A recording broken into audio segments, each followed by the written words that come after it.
Hello friends, welcome to philosophy Gyan आणि मी आहे हर्षा पिंपळकर। या व्हिडिओ लेक्चरमध्ये आज आपण बघत आहोत सुखवादी नीतिशास्त्र। ओके, जर तुम्ही माझा पहिलेचा व्हिडिओ नसेल बघितला तर पहिले बघून घ्या, कारण नैतिक सुखवाद कशाला म्हणतात आणि बौद्धिक सुखवाद कशाला म्हणतात हे सगळं व्हिडिओ अपलोड केलेलं असणार आहे।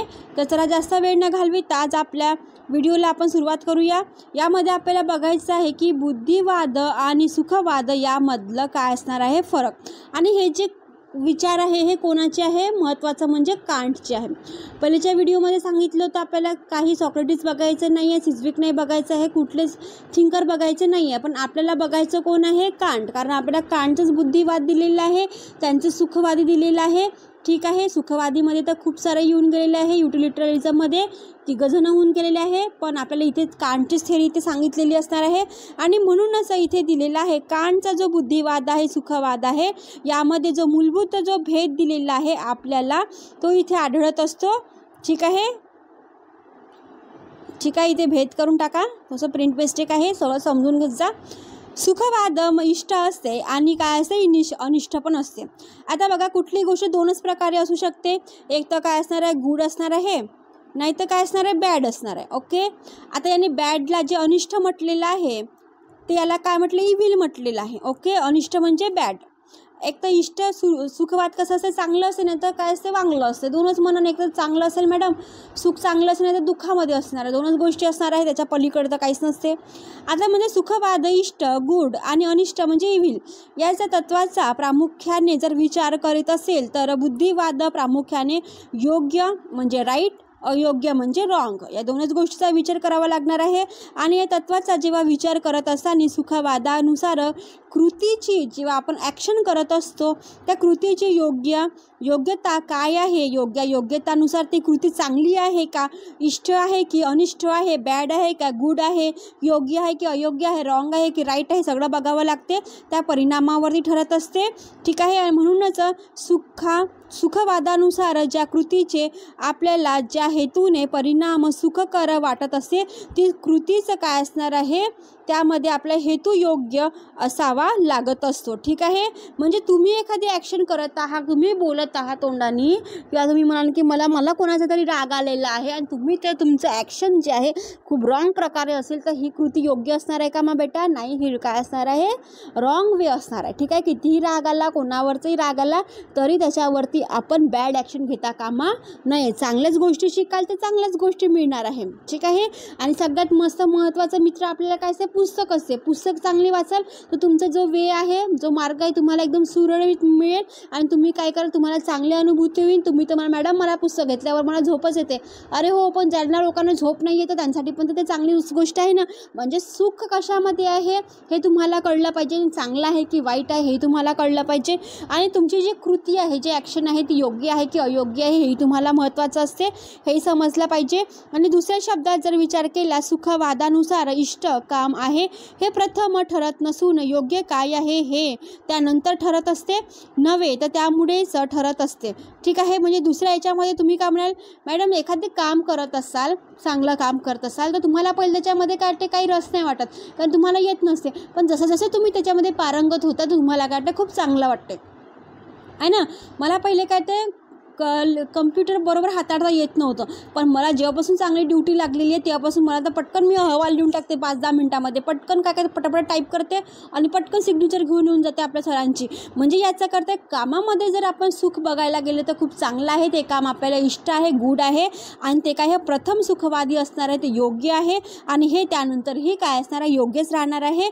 आणि थोडक्यात प्राधान्य दिलं जर आपण तर कृतीच्या परिणामांना, उलट पक्षी बुद्धिवादानुसार कृतीची योग्यता काय आहे, त्याची योग्यतानुसार त्याचे परिणामानुसार ते ठरत नसून त्यांच्या हेतूवरती ठरत असतात। आणि कोणती जे आपण कृती बघणार आहोत, ॲक्शन बघणार आहोत, ते कर्तव्यानुसार काय आहे, कर्तव्य म्हणजे ड्युटी काय आहे त्यानुसार इथे आपल्याला लक्षात घ्यावे लागणार आहे।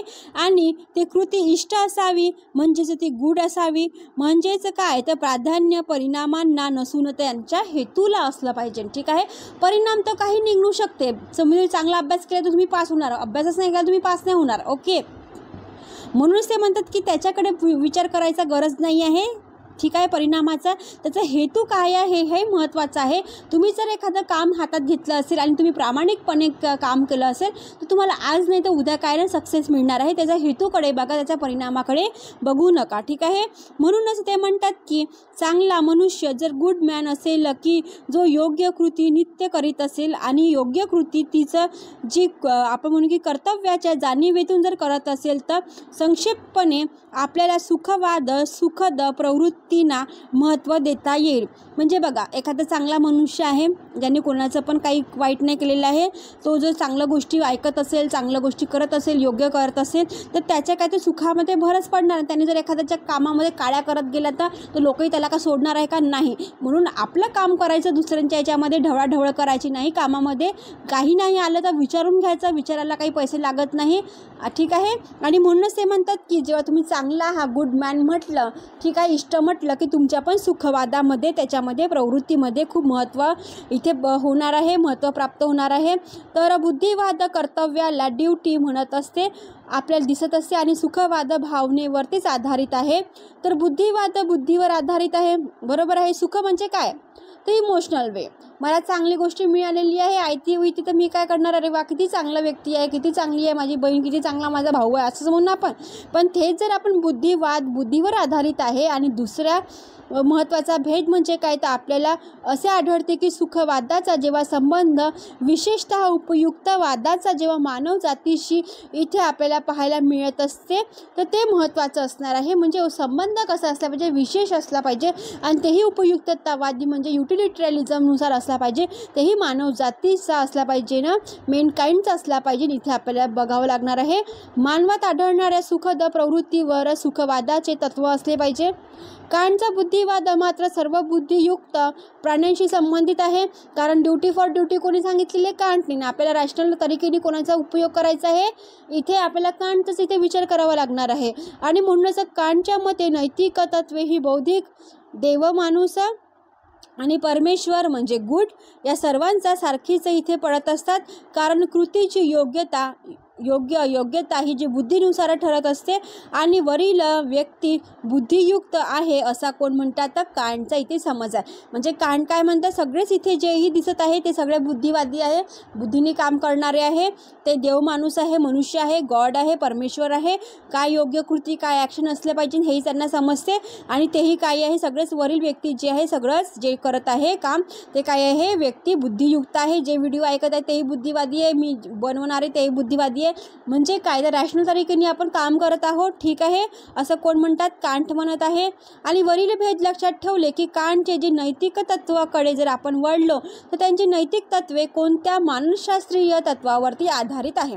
ओके, मानसशास्त्रीय तत्वावरती आधारित आहे, सायकोलॉजिकल वे आहे. तर ते पाहण्यापूर्वी ज्या आपण म्हणू की आध्यात्मिक आपण पार्श्वभूमीवर कांटने जे आपल्याला सांगितलेलं आहे, कांटची पहिले पार्श्वभूमी आपल्याला बघावी लागणार आहे. कारण ते म्हणतात की नैतिक तत्वाकडे जेव्हा बघायचं आहे त्याला आपण आध्यात्मिक पहिल्या गोष्टी इथे बघितल्या पाहिजे, आणि म्हणूनच नैतिक तत्वाचे आध्यात्मिक महत्त्व काय आहे इथे आपण बघायचं असणार आहे पहिले. तर ते म्हणतात की कांटच्या नीतितत्वाचा संबंध त्याच्या अध्यात्मशास्त्राची अत्यंत घनिष्ठ असल्यामुळे नीतिशास्त्र समजण्यासाठी त्यांचे अध्यात्मक शास्त्र समजणे इष्ट असते. ठीक आहे, नीती म्हणजे काय, चांगलं काय, वाईट काय, हे काय, हे स्पिरिच्युअल आहे, आध्यात्मिक गोष्टी आहे. तुम्ही बघा कोणाचं कीर्तन वगैरे ऐकलं तर ते काही निगेटिव्ह नाही बोलत, सगळं हमेशा काही पॉझिटिव्ह हे बोलते. तुमच्यामधलं जोही गंदा किडा असते त्याला बाहेर काढण्याचं काम करते, आणि चांगले किडे टाकण्याचं काम करते. आणि तुम्ही किती त्याची माहिती घेता, किती त्याचं ऐकता हे तुमच्यावरती आहे. सगळ्याच गोष्टी ऐकल्या पाहिजे मी हे म्हणत नाही, पण ज्या तुमच्या कामाच्या आहे त्या घ्यायच्या, बाकीच्या सोडून द्यायच्या. आणि लक्षामध्ये जेणेकरून आपलं जीवन चांगलं होणार आहे, आपलं सुख मिळणार आहे असं कोण म्हणतात, कांट म्हणत आहे. आणि म्हणूनच ते म्हणतात नीतिशास्त्र जेव्हा संबंध आला तेव्हा आपल्याला आध्यात्मिक शास्त्राचा इथे संबंध घनिष्ठ असला पाहिजे, तेही आपल्याला गरजेचं असणार आहे. आणि कांटच्या मतानुसार संपूर्ण विश्वाचे दोनच भाग असू शकतात. एक भाग असणार आहे वस्तुस्थिती, ओके, आणि असला पाहिजे ना तसाच त्याच्यानंतर दुसरा भाग जो आहे आपल्याला भासतात, ठीक आहे. वस्तू जशा आपल्याला आहे तशा आपल्याला भासल्या पाहिजे ना, आणि त्यानुसारच त्यांचे काय असले पाहिजे, तशामध्ये ते स्वरूपित असल्या पाहिजे. दोनच गोष्टी इथे महत्त्वाच्या आहे. एक तर काय असल्या पाहिजे म्हणते, वस्तू वास्तविक असल्या पाहिजे, ओके. दुसरं काय आहे, वस्तू जशा आपल्याला भासता असतात तशा स्वरूपात इथे आढळल्या पाहिजे, ठीक आहे. म्हणजे जसं आहे तसंच दिसलं पाहिजे, ज्या पलीकडचा दिसून काही फायदा नाही आहे.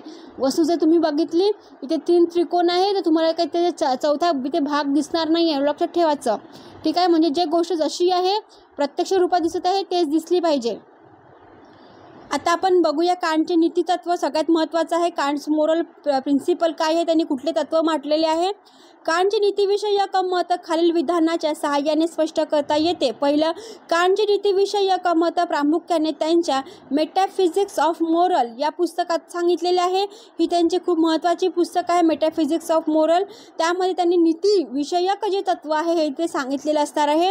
आणि या पुस्तकाची सुरुवात कांटच्या विधाने करतात. ते म्हणतात की या जगात किंवा या जगाच्या बाहेर देखील तस्य संकल्पनाशिवाय एकही वस्तू मूलतः किंवा उपाधीशिवाय इष्ट नाही, ठीक आहे. म्हणजे जगाच्या अंतर असं किंवा ते बाहेर असं ते काय असणार आहे, सत्व संकल्पनाशिवाय त्याच्यामध्ये एकही मूल्य इथे राहणार नाही, ते इष्ट राहणार नाही, ते चांगलं राहणार नाही. आणि म्हणूनच हे विधान सिद्ध करत असताना कांट तस्य संकल्पनाची जेव्हा तुलना करते तथा कथित आपण म्हणू की मूलतः इष्ट म्हणजे गुड असं बसण्याचा इथे गोष्टीची इथे आपल्याला करावी लागणार आहे. म्हणजे चांगली गोष्ट काय आहे इथे आपल्याला बघावं लागते. जसे ते म्हणतात की सुख बौद्धिक, ठीक आहे, आपण म्हणून की इथे सुख म्हणजे हॅपीनेस, बौद्धिक प्रभुत्व म्हणजे इंटेलेक्च्युअल आपण म्हणून गोष्टी करून, आणि ध्येय म्हणजे काय ते करेज, ठीक आहे. या 3 गोष्टी इथे सांगितलेल्या असणार आहे. त्यांच्या मतानुसार या गोष्टींना तत्संग कल्पनांचा आधार जर नसेल तर त्या गोष्टी अर्थहीन ठरते आणि अथवा अनिष्ट ठरतात, म्हणजे बॅड ठरत असतात. म्हणजे सुख आणि बौद्धिक तत्व आणि त्याच्यामध्ये धैर्य हे ज्या गोष्टी नसेल तर त्या काय असणार, बॅड असणार आहे. कारण वाईट चरित्र असलेल्या व्यक्तीमध्ये हेच गुणधर्म अनिष्ट ठरतात. जो बॅड व्यक्ती आहे ना, ठीक आहे, बॅड जो व्यक्ती आहे, घाणेरडा माणूस आपण म्हणून की एकदम बॅड आहे, तो त्याला काही अक्कल नाही आहे, जर त्याच्यामध्ये ह्या ज्या 3 गोष्टी नसेल तर तो काय असणार आहे, आपल्याला गुड ठरेल का, त्याचे गुणधर्म नाही, ते बॅड ठरणार आहे. आणि म्हणूनच ते म्हणतात सुख असलं पाहिजे, बौद्धिक तत्व असलं पाहिजे, आणि काय असलं पाहिजे इथे त्याचं धैर्य असलं पाहिजे. ह्या 3 गोष्टी ज्याच्यामध्ये नाही त्याचं चरित्र इथे चांगलं नाही, असं कोण म्हणतात, कांटनी सांगितलेलं असणार आहे. तत्संकल्पनाचा जर महत्त्व दिले तर कांटच्या साहित्यात निरनिराळ्या ठिकाणी इथे आढळलेलं आहे. क्रिटिक ऑफ प्रॅक्टिकल रिझन ही जी त्यांची पुस्तक आहे, जो त्यांचा ग्रंथ आहे, जेव्हा एखादा साधारण मनुष्य माझ्यापेक्षा मला अधिक चरित्रसंपन्न आढळतो तेव्हा माझी इच्छा असो अथवा नसो माझे मन त्याच्याकडे विनम्र होत असते. बरोबर आहे. आपण आपल्यापेक्षा पण जर आपल्या श्रेष्ठ व्यक्तीला जर बघितलं तर आपण काय करतो, साहजिकच नमून जातो. बरोबर आहे. पण आत्ताचं तसं युग नाही आहे. आपण तर स्वतःलाच काय करतो, मॅडम सरांपेक्षा पण उच्च ठरवत असतो, राहत काहीच नाही. पण कधी पण लक्षात ठेवायचं, कोणालाही खालचं दर्जाचं समजायचं नाही. तुम्ही नीतिशास्त्र शिकत आहात म्हणून एकच कानाच्या खाली पूर्ण आवाज, इथे एक कान बंद करायचा, एक कान सुरू ठेवायचा, तिकडं जाऊ द्यायचं नाही बाहेर, ठीक आहे. एका कानाने ऐकलं दुसऱ्या कानाने सोडायचं नाही, एक कान बंद ठेवायचं. कधी पण लक्षात ठेवायचं, जेव्हाही आपण आपल्यापेक्षा खालचं कोणी वरचं असेल कधीही त्यांना खालच्या पातळीचं समजायचं नाही. कारण सगळेच जण आपापल्यानुसार बौद्धिक तत्वानुसार सगळेच जण काय आहे, चांगले आहेत, स्पिरिच्युअल गोष्टी करते, सगळंच त्यांचं चांगलं असते. आणि म्हणूनच ते म्हणतात की आपल्यापेक्षा जेव्हा आपण एकदम मोठ्या चरित्रामध्ये जर आपण व्यक्तीकडे बघितलं, मोठ्या लोकांकडे बघितलं तर आपण स्वतःला काय करतो, नम्र होतो की आपण आपल्याला स्वतःलाच खालचं करत असतो. पण लक्षात ठेवायचं, आपण जिथे आहोत तिथे आपण युनिक असतो, हेही लक्षात ठेवायचं. पण जेव्हा आपल्यापेक्षा मोठे श्रेष्ठ लोकांकडे जेव्हा आपण बघत असतो तर खरंच आपली मान आपली नम्र झाली पाहिजे, त्यांच्यापेक्षा वरती चढायची काही गरज नाही आहे, लक्षामध्ये. आणि मन म्हणूनच म्हणतात की जे माझं मन आहे ते आरामात काय ते नम्र होते, आणि काय होणार आहे तेच आपली इथे काय असणार आहे, क्रिटिक ऑफ प्रॅक्टिकल रिझल्टमध्ये त्यांनी सांगितलेलं असणार आहे. आपली इच्छा असो अगर नसो, सद्गुणामुळे आदराची भावना उत्पन्न झाल्याशिवाय राहत नाही, बरोबर आहे. सद्गुणी लोक काय करत असते, कोणाला नीच नाही समजत, स्वतःला सगळ्यांना काय करते, बरोबरीमध्ये घेऊन चालत असते. आणि म्हणूनच म्हणजे जेव्हा सद्गुण आला तर तेव्हा सगळ्यांना त्यांची जे भावना असते तेव्हा डायरेक्ट काय होते, नीतिशास्त्रानुसार इथिक्सनुसार ते काय करते, सगळ्यांना समान ठरत असते. कोणाला हीन समजत नाही, कोणाला उच्च समजत नाही, कोणाला नीच समजत नाही. ठीक आहे. बाहेर जरी आपण तसे दर्शवित नसलो तरी ती भावना मनात उत्पन्न झाल्याशिवाय राहत नाही. ओके. म्हणून इथे आपला हा व्हिडिओ इथे संपलेला असणार आहे. इथे आपण काय बघितलेलं आहे ते एकदा बघून घेऊया. कांटचे नीतितत्व कसे असणार आहे हे इथे आपल्याला बघितलेलं होतं. आणि ते म्हणतात की सगळ्यात गोष्टीकडे आपण बुद्धिवाद आणि सुखवादाकडे जेव्हा आपण बघत असतो, काय योग्य आहे काय अयोग्य आहे या गोष्टीकडेही ते आपल्याला विचार करावा लागत असते. ते म्हणतात की याच्या पहिले जर विचार करायचा आहे नैतिक सुखवादाचं काय आहे तर पहिले आपल्याला आध्यात्मिक गोष्टी करावं लागेल, कारण आध्यात्मिक गोष्टी आणि नीतिशास्त्र या दोघं काय आहे, घनिष्ठ संबंध आहे असे कोण म्हणतात, कांट म्हणतात. आणि म्हणूनच त्यांनी आध्यात्मिक गोष्टी सांगितले, त्यानंतर आपल्याला नीतितत्व सांगितलेलं असणार आहे. आलं लक्षामध्ये. तर इथे हा व्हिडिओ संपलेला आहे. यानंतरचा लवकरात लवकर व्हिडिओ मी घेऊन येणार आहे. ठीक आहे. चला बाय बाय. लाईक करा, शेअर करा, सबस्क्राईब करा.